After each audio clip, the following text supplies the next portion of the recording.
Welcome, চলে এসেছি আমি আমার আরেকটা ভিডিও নিয়ে। আমার ভিডিওগুলো তোমাদের কেমন লাগছে? আশা করি ভালো লাগছে না, তাই জন্যই সবাই দেখছো না। তো চলো আমার ভিডিওগুলো সবাই দেখো, যদি ভালো লাগে তাহলে লাইক করো। আর যারা যারা আমাকে লাইক করেছো তাদের আমার তরফ থেকে অনেক অনেক অনেক ভালোবাসা। Thank you so much my lovely viewers. কালকে তো রাস পূর্ণিমা ছিল, তোমরা সবাই জানো। তো আমাদের না একটা জায়গায় নেমন্তন্ন ছিল, যেহেতু আমার কাজ ছিল তাই আমি যেতে পারিনি। তো তারা আমাদের বাড়িতে প্রসাদ পাঠিয়ে দিয়েছে। তো কি কি প্রসাদ সেটাই তোমাদের দেখাবো, চলো। তো তোমাদের ফার্স্টেই বললাম কিসের ওপর আমার এই ভিডিওটা, আশা করি সবাই জেনে গেছো। তো পুজো বাড়ি থেকে কি কি খাবার পাঠিয়েছিল তো সেটাই চলো দেখে নিই। ফার্স্টেই দিয়েছিল হচ্ছে পোলাও, তারপরে ছিল হচ্ছে আলুর দম, আর পাঠিয়েছিল হচ্ছে কোপ্তা।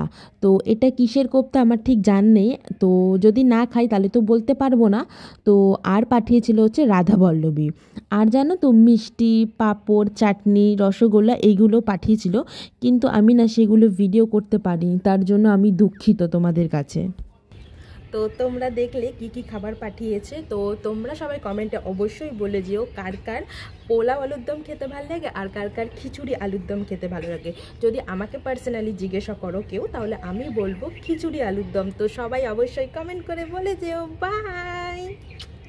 সত্যি প্রসাদগুলো খেতে খুব খুব খুব ভালো হয়েছিল। তো চলো সবাই ভালো থেকো, সুস্থ থেকো, আবার দেখা হবে নেক্সট কোনো ব্লগে।